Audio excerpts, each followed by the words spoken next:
feliz nos braços de Deus. A esperança está nascendo de novo pra você. Aqui é seu lugar, aqui é seu lugar. Jesus está sorrindo pra você. Nada acontece por acaso em sua vida. Você está aqui pra Deus curar suas feridas. Ele quer lhe dar novos planos, novos sonhos. Sempre vai amar você. Aqui é seu lugar. Descanse feliz nos braços de Deus. A esperança está nascendo de novo pra você. Aqui é seu lugar, aqui é seu lugar. Jesus está sorrindo pra você, pra você. Ouça a voz do Espírito falando ao seu coração. Hoje é tempo de sua graça. Deus quer dar o seu perdão. Corra pros seus braços. Ele é seu amigo. Deus o trouxe aqui para aceitar o seu pedido. Volte pra Jesus, venha para a luz. Nada mais importa. Aqui é seu lugar. Nele existe vida. Seu caminho irá abençoar. Venha como estiver pros braços do seu Pai, pros braços do seu Pai.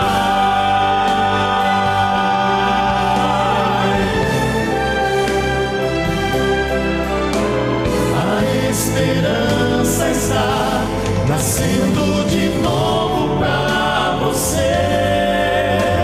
Aqui é seu lugar, aqui é seu lugar. Jesus está chamando por você. Seus braços vão com amor o receber. Aqui é seu lugar, é seu lugar. Aqui é seu lugar, é seu lugar. Aqui é seu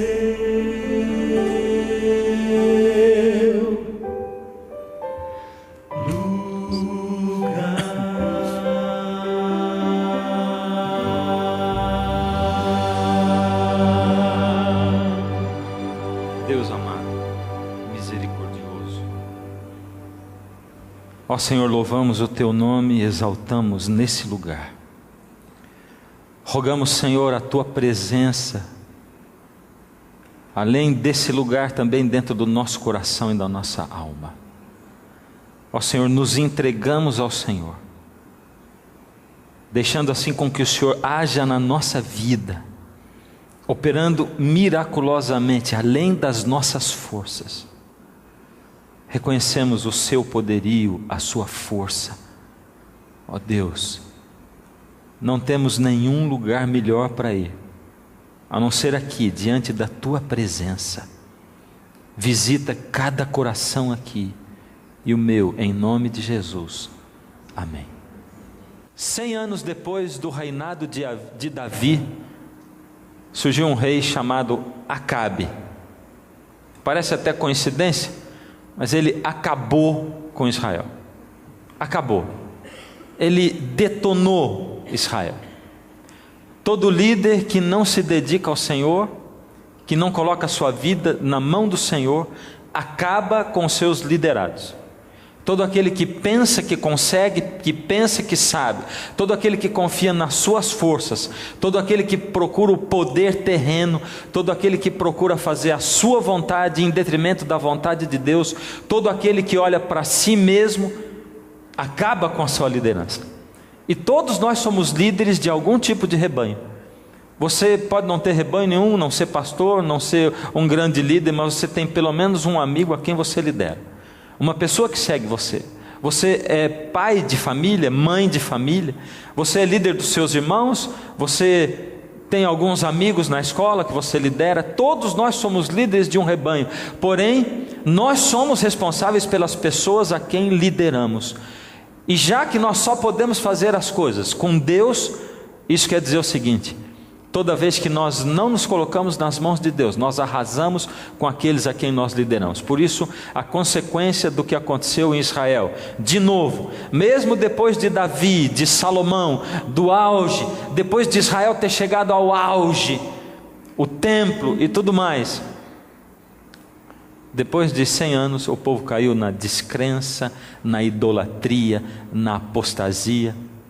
E o Senhor tinha no meio do povo de Israel, como ele sempre tem, alguns.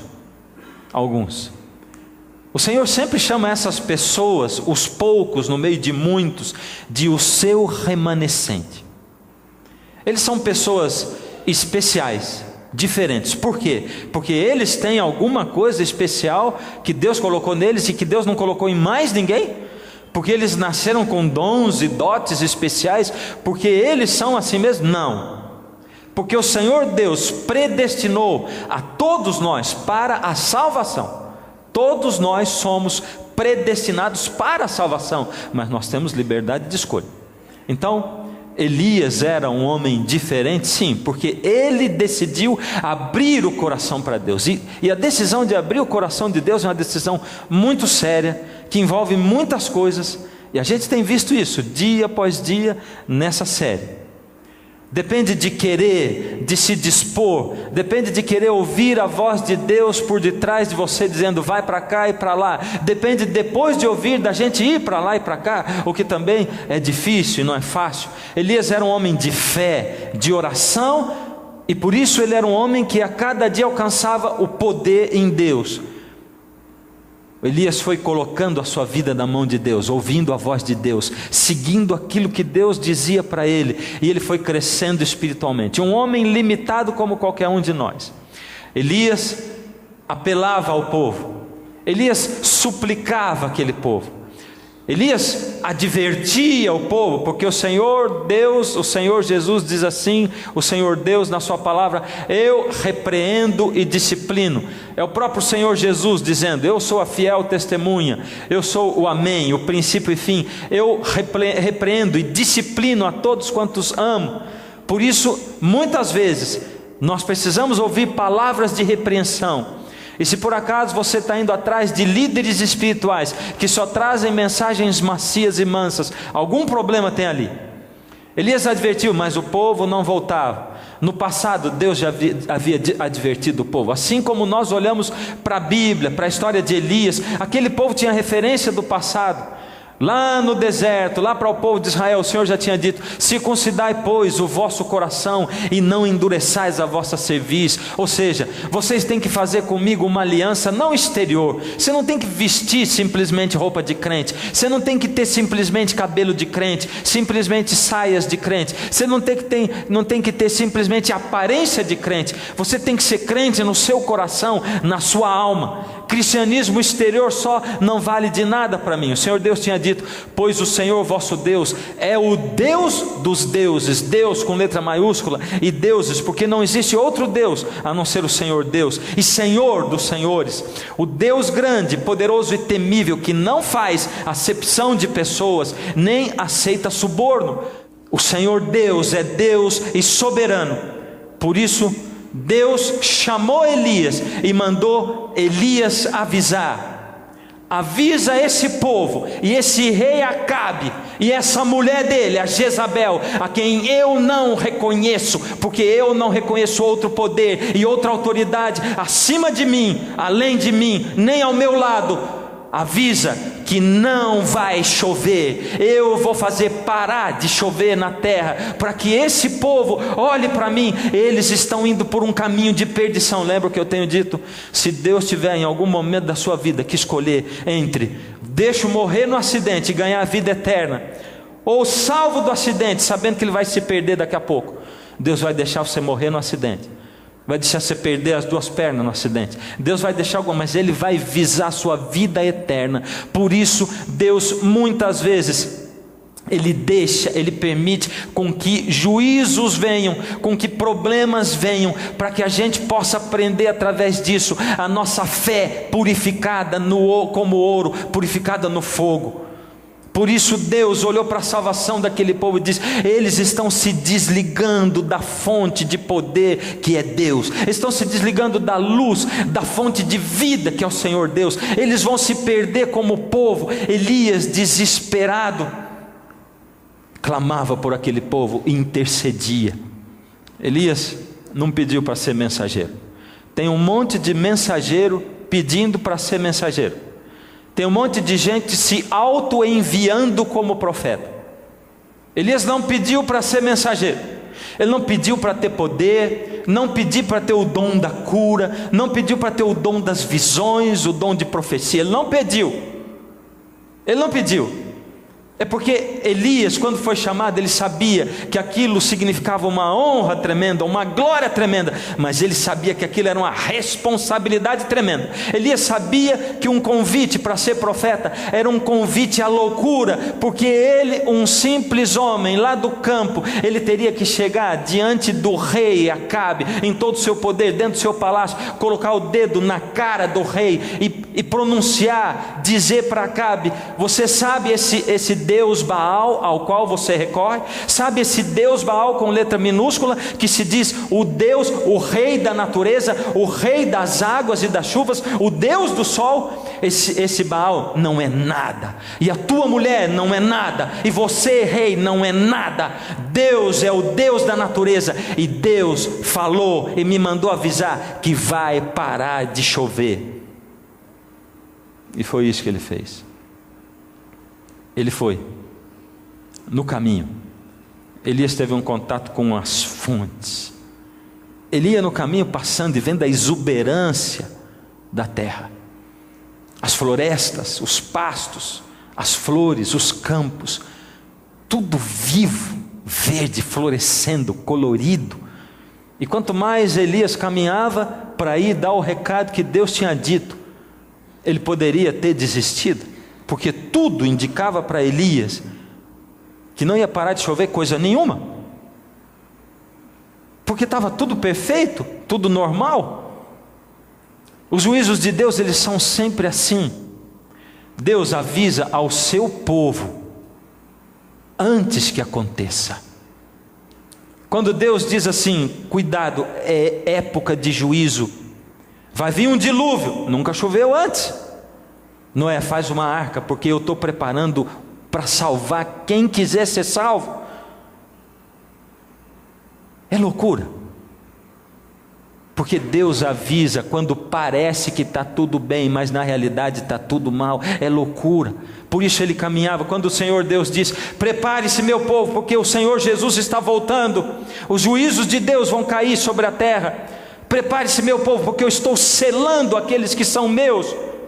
Eu estou separando aqueles que são meus, aqueles que abrem o coração e a vida, aqueles que não se entregam ao sono espiritual, aqueles que desejam ouvir a minha palavra. Eu estou tentando tocar nesses corações. Por misericórdia, olha para mim.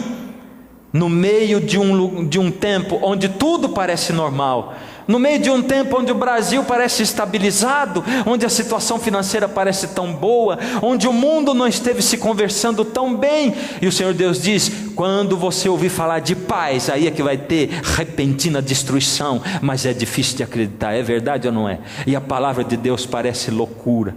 Elias chegou no palácio, não sei como, mas eu sei como. Foi através do poder de Deus. Ele foi passando pelas sentinelas, ninguém notou nada. Ele passou por guardas e mais guardas. Ele entrou dentro do palácio, ele foi dentro da sala do trono real. Ele chegou, e quando ele chegou, Elias, o João ninguém, Acabe levou um susto. E Elias ergueu os braços para o céu, ergueu a mão e pronunciou o juízo que Deus tinha mandado ele pronunciar. Então Elias, o tesbita, dos moradores de Gileade, disse a Acabe: tão certo como vive o Senhor, Deus de Israel, perante cuja face estou, nem orvalho, nem chuva haverá nesses anos, segundo a minha palavra, porque o Senhor me disse, Ele me enviou, e Ele me pediu para que eu dissesse isso. Logo em seguida, veio de novo a palavra do Senhor a Elias, e o Senhor disse: retira-te daqui, vai para o lado do oriente, esconde-te junto à torrente de Querite, fronteira ao Jordão, beberás da torrente, e ordenei aos corvos que ali mesmo te sustentem. Agora Elias foi esconder-se num cantinho. Elias foi levado por Deus, guiado por Deus. Não é assim que o Espírito de Deus faz conosco? Quando você estiver se desviando para a direita ou para a esquerda, você vai ouvir atrás de você uma voz dizendo: esse é o caminho, andai por ele. Se você estiver no meio da provação, do problema, se você estiver, por ter escolhido ser guiado por Deus e trilhar o caminho de Deus, sendo apertado, comprimido, se tiver algum poder maior do que você prendendo você, o Senhor é aquele que te liberta daquele que é mais forte do que você. É esse.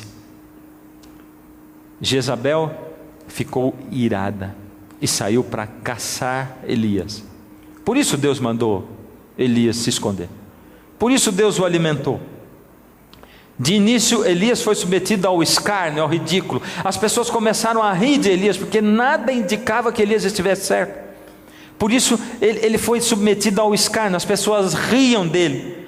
Ele não estava nem lá para ouvir o riso, mas as pessoas não acreditavam naquilo que ele dizia. Assim como muitas pessoas riem daquilo que você fala, quando você vem, se expõe, quando você começa a assistir um programa de TV, se expõe à luz da presença de Deus, e a palavra da verdade entre você transforma o seu coração. Você tenta explicar para as pessoas o que está acontecendo, e eles ficam preocupados com você, dizem assim: está ficando maluco, o que está acontecendo? Está fora do normal? Eu não sei, daqui a pouco vai ter que internar, está virando o quê? E uns dão risada, né? Aqueles que se preocupam menos, eles dão risada. Eles dizem: está virando o quê agora? Está virando fanático, né? Só que a palavra do Senhor, ela teve cumprimento imediato, e na mesma hora, parou de chover. Será que com isso o povo de lá se converteu a Deus e voltou a Deus? Não. Eles tinham uma teimosia, eram apegados a Baal. Pelo contrário, agora sim é que eles ofereciam ofertas ainda mais caras para Baal. Ofertas caras para Baal. Sabe, tem muita religião, organização religiosa, ou credo, ou seita, aceitando ofertas caras para convencer Deus. Mas Deus já disse: eu não aceito suborno. A devoção deles aos rituais deles aumentou mais. E eles ainda buscavam mais a Baal, e eles se voltavam contra Elias. 1 ano sem chover. Você sabe o que é 1 ano sem chover? Todo ano, quando chega aquela época da seca, a gente vê. Tem época que a seca se estende mais, centro-oeste do Brasil. E agora, há pouco tempo atrás, eu estive no centro-oeste do Brasil, na época da seca mesmo. O ar fica seco, não é? começa a secar os rebanhos, emagrecendo, os riozinhos secando. Aí não tem colheita, porque também não tem nem jeito de plantar, poeira no ar, as pessoas começam a ter desidratação, as crianças começam a sofrer muito por causa disso, 1 ano sem nada, e as pessoas foram perdendo a sua capacidade, ou a sua de poder sobreviver, de poder ter o que comer, de poder plantar. As pessoas dependem sempre, os pobres principalmente, daquilo que vem no dia. É como o Senhor Deus ensinou o Senhor Jesus a orar: o pão nosso de cada dia nos dá hoje. Os pobrezinhos, a maioria de nós depende do pão de cada dia, não tem uma provisão assim, e a coisa começou a complicar, e o povo começou a passar fome, começou a ter carestia. Jezabel ainda assim negava mais a Deus, e ela colocou todo mundo para culpar Elias. O rei Acabe mandou agora mensageiros de nação em nação, pedindo para os reis das outras nações se comprometerem com ele, perguntando: Elias está por aí na sua nação? Olha, se comprometam comigo. E eles foram tentando alianças com outros países, caçando Elias, culpando Elias, colocaram a cabeça de Elias a prêmio. Nessa época, Jezabel se voltou contra os profetas de Deus, e ela começou a matar os profetas de Deus. Meu Deus, isso pode acontecer? Tremendo, não é? A gente tem uma noção diferente do que é poder diante de Deus, não é verdade? Alguém da sua família fica doente, você ora e a pessoa não sara. Você ora, ela está à beira da morte, e não vai faltar gente da sua família, do seu círculo de amizade, para dizer assim: ué, mas você é masoquista, se lá na tua igreja não está adiantando, vai para tal lugar, para outro lugar, para aquilo. Não interessa se lá eles fazem oração para o diabo, contanto que ele sare. É ou não é? Não interessa a filosofia. Deus já é o contrário. O Senhor Deus diz que aqueles que virão em nome dele fazendo milagres, expulsando demônios, mas que levaram as pessoas para longe da verdade dele, da palavra dele, essas pessoas, quando Jesus voltar, ele dirá a elas: e lhes direi explicitamente: apartai-vos de mim, vós que praticais a iniquidade, não vos conheço. O Senhor Deus valoriza a mensagem e não o mensageiro. Ele não quer saber de religião, ele quer saber da palavra dele, ele quer saber se seguem o que Jesus seguiu. É isso, é a verdade.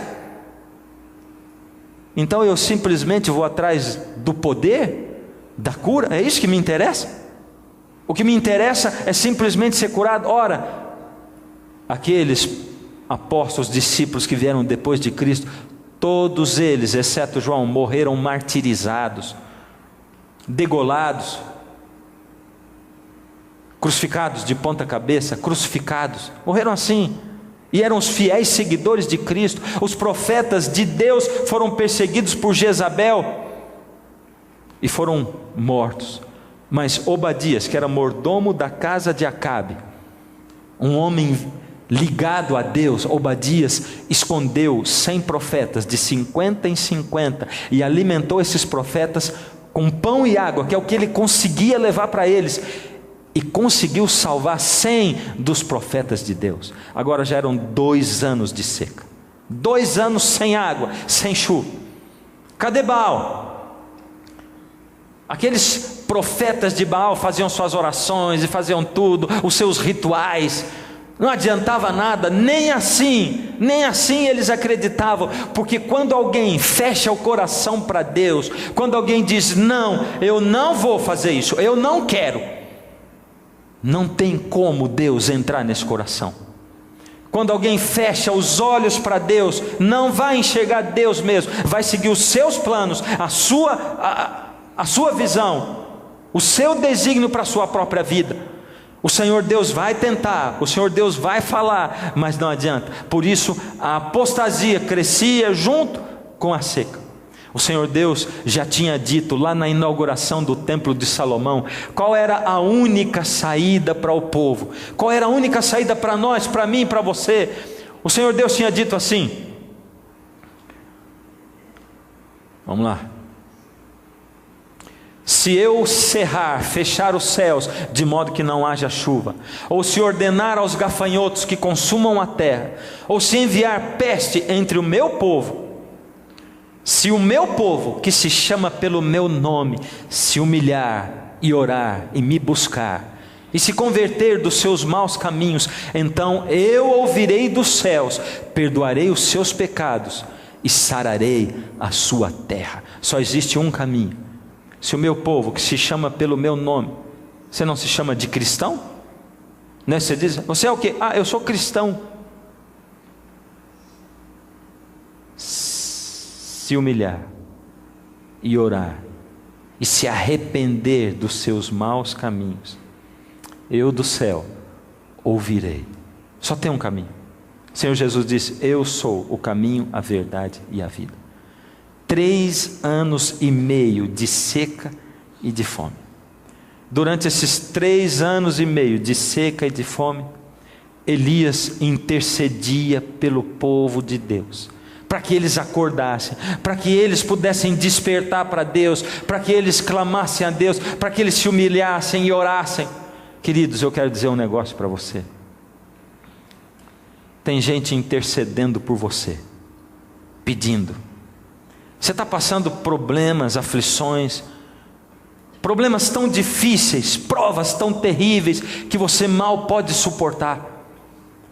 Você está passando por problemas financeiros, está enfrentando vícios que acorrentam você, e que parece que é impossível você se libertar. Aí você olha dos lados, e uma voz diz assim, olha aquele, já está morto, olha aquele não conseguiu, aquele não pode, não tem como. Para Deus não existe impossível. A intercessão, a oração intercessória de Elias, Deus estava agindo. Deus está sempre agindo. E Deus estava agindo. Deus estava agindo no seu povo. De repente, depois de 3 anos e meio, Acabe chama o seu mordomo Obadias. E ele diz assim, a coisa está feia. Até o palácio está ficando sem comida, sem nada. Nós vamos nos dividir e vamos ver o que a gente consegue. Vamos sair por todo lado. Você vai para um lado e eu vou para o outro. A palavra de Deus diz assim, 1 Reis 18:3, Acabe chamou a Obadias, o mordomo. Obadias temia muito ao Senhor.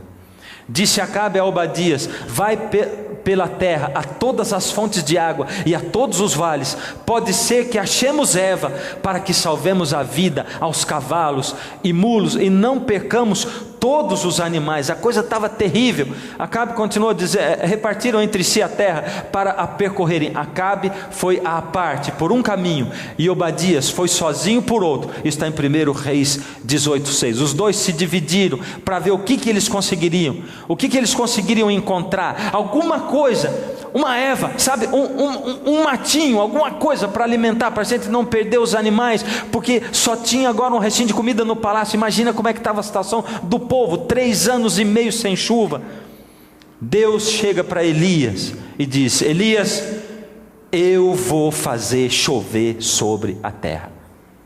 Vai. Agora vê o que acontece logo em seguida. Estando Obadias já de caminho, eis que Elias se encontrou com ele. Obadias, reconhecendo, prostrou-se com o rosto em terra e disse, és tu, meu senhor Elias? Obadias reconheceu Elias. Estando Obadias já de caminho, desculpe, está repetido o verso, és tu, meu senhor Elias? Ou seja, no momento em que Acabe estava de um lado e Obadias do outro, o Senhor Deus fez com que Elias e Obadias se encontrassem no meio do caminho, e os dois se encontraram no meio do caminho. Agora o que acontece é tremendo. Elias ordena para Obadias e diz assim, vai lá e fala para Acabe, e diz para ele que eu quero me encontrar com ele, que eu voltei. Acontece que Obadias responde para Elias, bom, primeiro Elias, sou eu, vai e diz ao teu senhor, eis que aí está Elias. Obadias treme e responde para Elias o seguinte, olha, quem sabe se eu for lá para o rei Acabe, e se eu chegar lá, e de repente o rei vier atrás de você, e de repente o Espírito de Deus carrega você para algum lugar que eu não sei, porque faz 3 anos e meio que a gente está procurando você e a gente não sabe, o Acabe vai me matar porque eu enganei. Elias então promete, e o rei vai se encontrar com Elias. E agora acontece o seguinte: vendo-o, disse-lhe: és tu, ó perturbador de Israel. Esse é o grande Acabe. A cena, dá para você imaginar a cena? Elias, Acabe chega com seus soldados em cima do seu cavalo, todo imponente, todo armado. Ele era a expressão do poder terreno. Já viu a expressão do poder terreno na terra? É o seu marido que oprime você, é ele a expressão do poder. É o seu chefe que oprime você também. A expressão do seu poder é o quê? São pessoas que se voltam contra você e que oprimem você. Essa é a expressão do poder. Eles são nada diante de Deus. Acabe chegou intimidando Elias: és tu, ó perturbador de Israel, você é o culpado por isso? Respondeu Elias: eu não tenho perturbado a Israel, mas tu e a casa de teu pai, porque deixastes os mandamentos do Senhor e seguistes os Baalins, ou seja, aos deuses, aos ídolos. Você é o perturbador de Israel. Você percebeu que Elias, primeiro, ele não pediu nem desculpa para Acabe. Ele não disse: olha, desculpa pelo que está acontecendo. Ele também não fugiu, não saiu correndo, ele não se perturbou nem um pouquinho. Aliás, ele não ficou nem abalado, ele não bajulou o rei Acabe. Ele não disse: ó rei, tu que és o rei de Israel, na tua majestade. Ele não estava preocupado com Acabe, porque Deus não se preocupa com isso. Elias tinha uma voz de severa repreensão para Acabe, porque ele vivia aquilo que Deus estabelecia para a vida dele. Elias vivia, e isso dava poder à sua voz de repreensão. Elias era alguém chamado por Deus para pregar naquela época. Hoje o Senhor Deus precisa de homens como Elias. Elias olhou para Acabe e disse: eu tenho uma solução para o nosso problema. Vamos para o Monte Carmelo, e lá no Monte Carmelo você vai chamar a todo o povo de Israel, e vai chamar os profetas de Baal. Eram 450, com mais 400 do poste ídolo, 850. E eu, de um lado eles vão colocar o altar deles, e do outro lado eu vou colocar o altar ao Deus verdadeiro. Eles vão orar e vão pedir fogo do céu.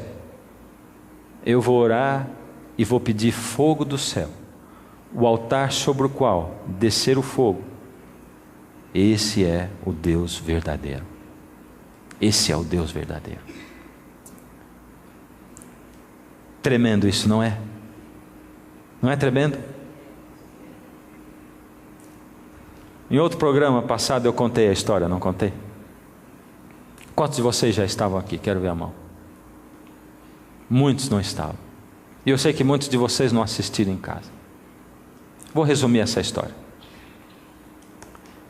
Os profetas de Baal fizeram tudo dos seus rituais. Se cortaram, pularam, ofereceram galinha, ofereceram bode, ofereceram porco, ofereceram o que eles quiseram. Eles dançaram, eles pularam, eles entraram em transe, fizeram tudo, porque o transe deles vinha mesmo de Deus. Deus com letra minúscula, porque o Deus com letra minúscula, ele tem poder sim, ele tem poder, ele desceu do céu com poder, ele foi expulso do céu com poder, então ele tem poder para fazer gente entrar em transe, ele tem poder para curar pessoas, ele tem poder para profetizar e depois fazer acontecer o que ele profetizou, ele tem poder. Por isso as pessoas acreditavam em Baal, porque ele tinha um poderzinho do estilinho Baal, de um deusinho com letra minúscula. E Elias não estava se contrapondo simplesmente a gente burra, ele estava se contrapondo a gente que se aliou ao poder das trevas. Porque quando você não se alia ao poder de Deus, automaticamente você se aliou ao poder das trevas. É assim que acontece na vida da gente. Não tem meio termo. Nós vivemos no cenário do grande conflito entre o bem e o mal. Nesse cenário, desse campo de batalha, não existe arquibancada para a gente assistir o que está acontecendo. Só existe campo de batalha. E você já nasce aqui com a roupa do exército ao qual você pertence. O Senhor Deus predestinou a todos nós para a salvação. Por isso o Senhor está dizendo para você e para mim: você me pertence. Você é meu, embora você nasça pecador e com tendência para o pecado, eu morri por você, eu lavei você com o meu sangue, a graça está disponível a você. Você é meu, você só não vai ser meu se você me negar, se você virar as costas para mim, se você achar ridícula a minha mensagem, se você olhar para você mesmo e dizer: eu não tenho poder, eu não posso, eu não tenho como, e você olhar para você: olha para mim e eu vou dar para você o poder, porque o poder não está em você, ele está em mim.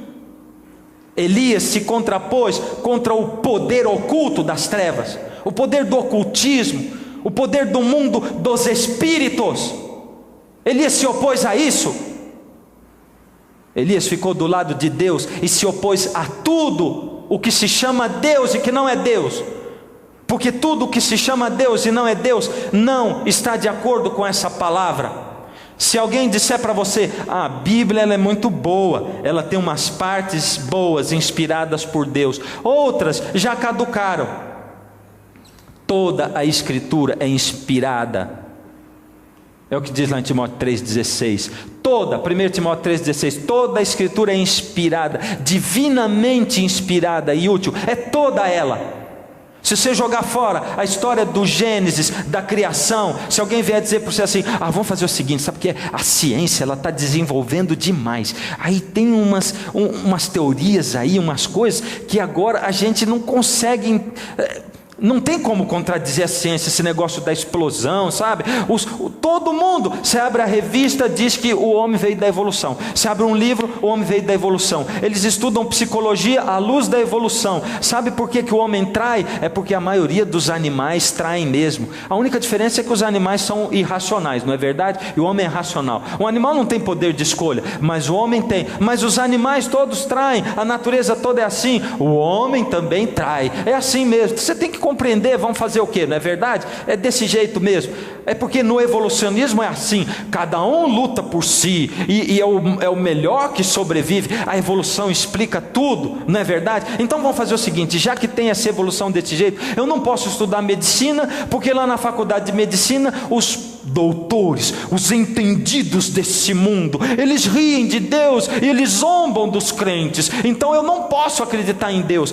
Eu não posso, eu sou advogado, sabe? Lá na minha faculdade de direito tem cada professor inteligente, os doutores, tem lá um desembargador, e sabe que ele não acredita em Deus, e ele me ensina o direito à luz do evolucionismo, sabe? Eu não posso acreditar em Deus porque eu sou químico, eu sou biólogo. Meu Deus, a biologia está aí provando quase que Deus não existe. Quase, sempre tem o quase, porque nenhuma ciência prova nada. Esses dias eu estava abrindo uma revista e ali aquela revista era a revista super interessante, e aquela revista dizia assim: coisas que não dá para provar, e entre elas estava lá: não dá para provar que Deus não existe.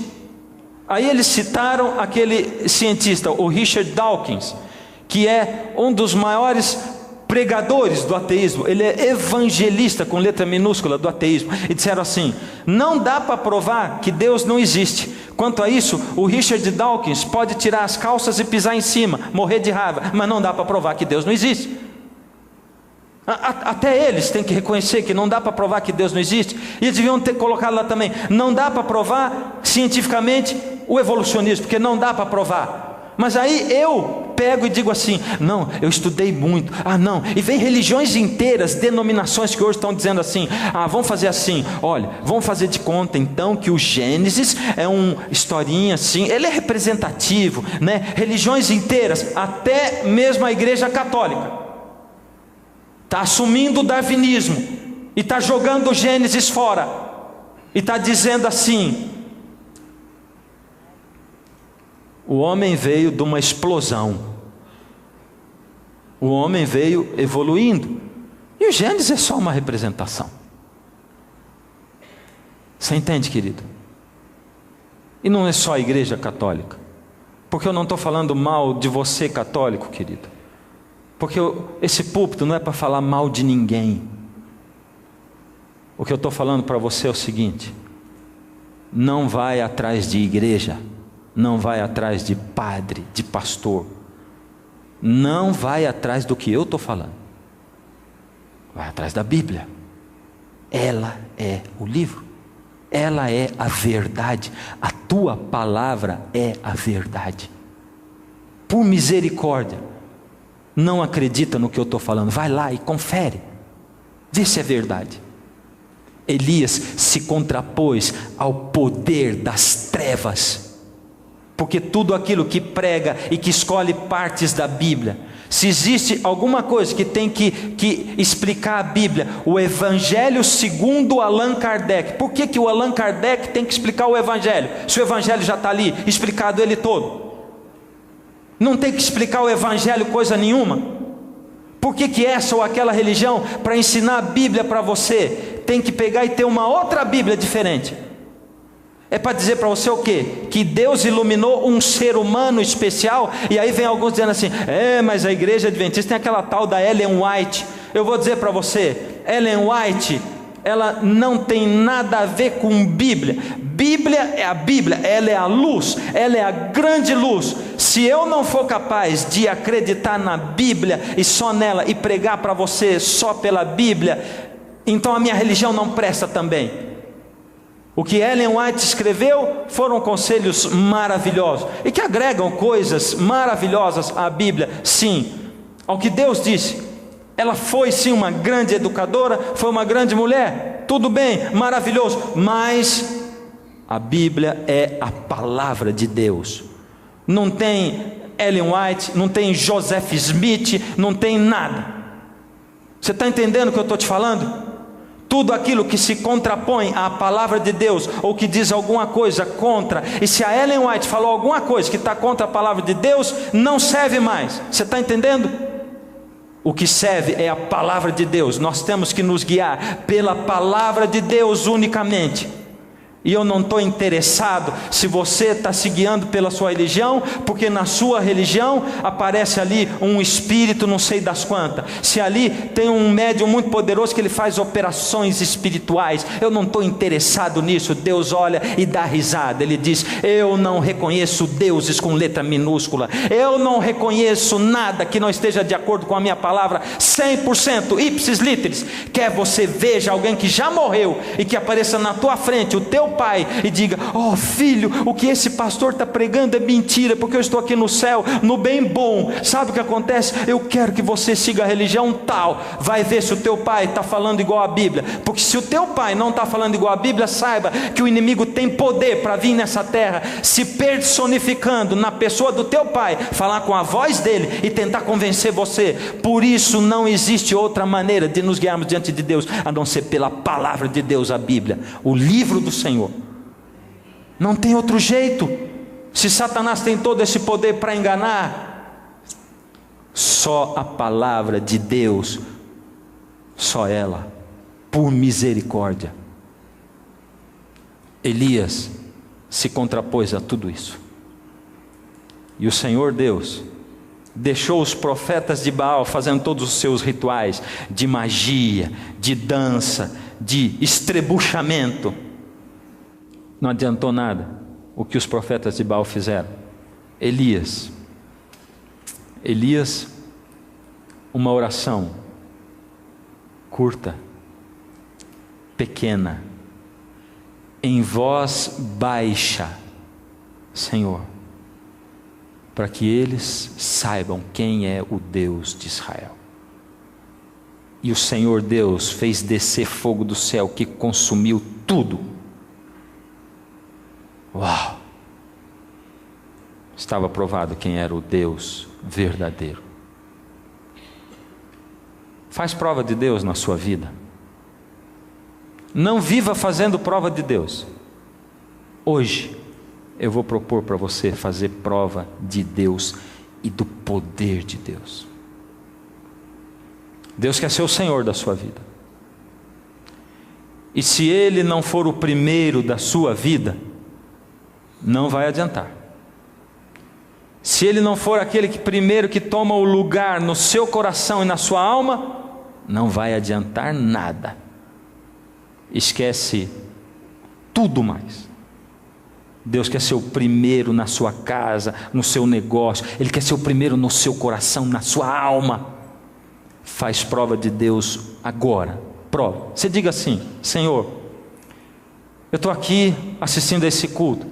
Esse pastor está falando um tanto de coisa que para mim parece loucura. Eu estou aqui, minha cabeça parece que vai explodir, meu coração está bombando. Eu estou questionando um monte de coisas nas quais eu criei a minha vida inteira. Eu estou questionando um monte de coisas que fala de ciência e de tudo mais. Que loucura é essa? Porque ele está falando loucura, mas apesar de ele falar loucura, o meu coração estremece. O que está acontecendo? É o Senhor mesmo ou é outro espírito tocando em mim? Não sei mais. A quem nós vamos seguir? A Deus ou a Baal? Simplesmente faz prova de Deus e diga: Senhor, não me deixa ser enganado. Se o Senhor me mostrar o caminho, eu vou colocar a minha vida na sua mão, mas o Senhor me mostra o caminho. Entrega o teu caminho ao Senhor, confia nele, e Ele vai reorganizar todo o resto da sua vida. Mas esteja disposto a trilhar o caminho que Deus vai mostrar, e Ele vai mostrar através de pessoas. Ele pode mostrar sim através de sonhos. Já vi muita gente vir para Deus através de sonho. Ele pode mostrar por visão, ele pode mostrar por palavra profética, ele pode mostrar, mas tudo tem que estar de acordo com a palavra viva do Senhor Deus, que é a Bíblia, a Santa Bíblia. Tem que estar de acordo com isso. A lei e ao testemunho. Se esses que pregam não falarem de acordo com isso, eles não verão a alva, não vão se salvar. Pode ser quem for, não vai se salvar. Nem eu, nem ninguém. Quer fazer prova de Deus na sua vida hoje? Tem dúvida no seu coração? Tem dúvida? Ou você simplesmente se fechou e está magoado comigo porque eu falei alguma coisa que feriu você?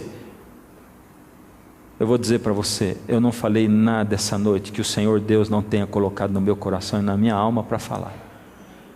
Segunda coisa, eu não falei nada que esteja contrário a essa palavra, e eu desafio você a conferir aqui tudo aquilo que foi dito. Nada. Essa é a luz. Ele quer ser o primeiro na sua vida. Tem dúvida? Desafia a Deus agora. E é para isso que eu vou chamar os arautos do rei agora. Se Jesus não for o primeiro na sua vida, então você vai dizer: Senhor, eu quero que o Senhor seja o primeiro para mim. Eu vou entregar minha vida ao Senhor. O Senhor vai me mostrar o caminho e vai me dar forças para eu seguir, porque eu não tenho forças para seguir. Faz isso. Você vai se levantar no lugar onde você está. Levanta aí. E Deus vai agir em você. Estou esperando você levantar.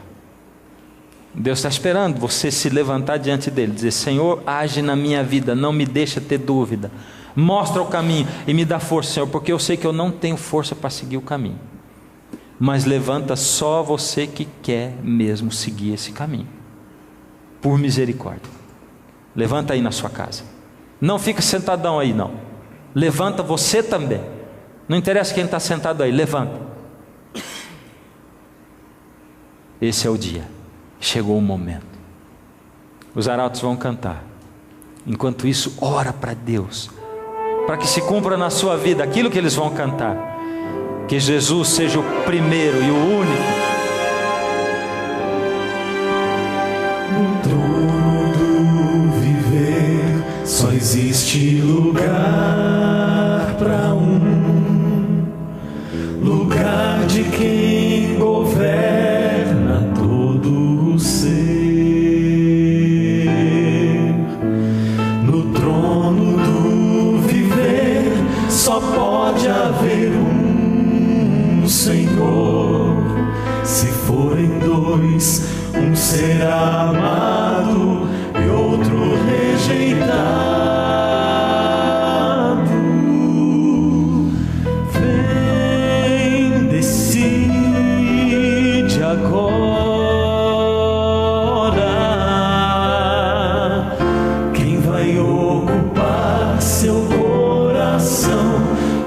Mas lembre, se ele não for o primeiro em seu coração,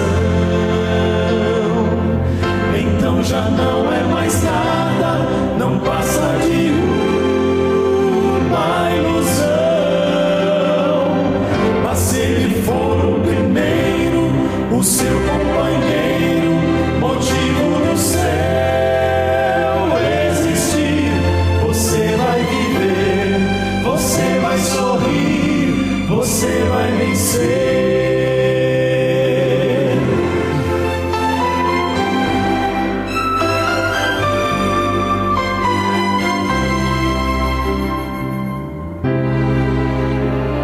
Um novo dia vai nascer pra você e pra mim. Depende de aceitar Jesus no viver. É hora de beber da fonte da vida. Você verá, em Jesus existe plena alegria. Vem, decide agora quem vai ocupar seu coração. Mas lembre, se ele não for o primeiro em seu coração, então já não é mais nada, não passa de uma ilusão. Mas se ele for o primeiro, o seu companheiro, motivo do céu existir, você vai viver, você vai sorrir, você vai vencer. Não há batalha perdida com Cristo. Ele mesmo triunfou lá na cruz. Nosso sangue já provou que nos ama.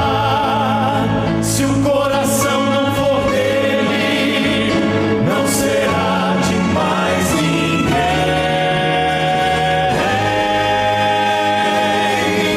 Se ele não for o primeiro em seu coração, então já não é mais nada, não passa de uma ilusão. Mas se ele for o primeiro, o seu companheiro, motivo do céu existir, você vai viver, você vai sorrir, você vai vencer, você vai viver, você vai sorrir, vai vencer.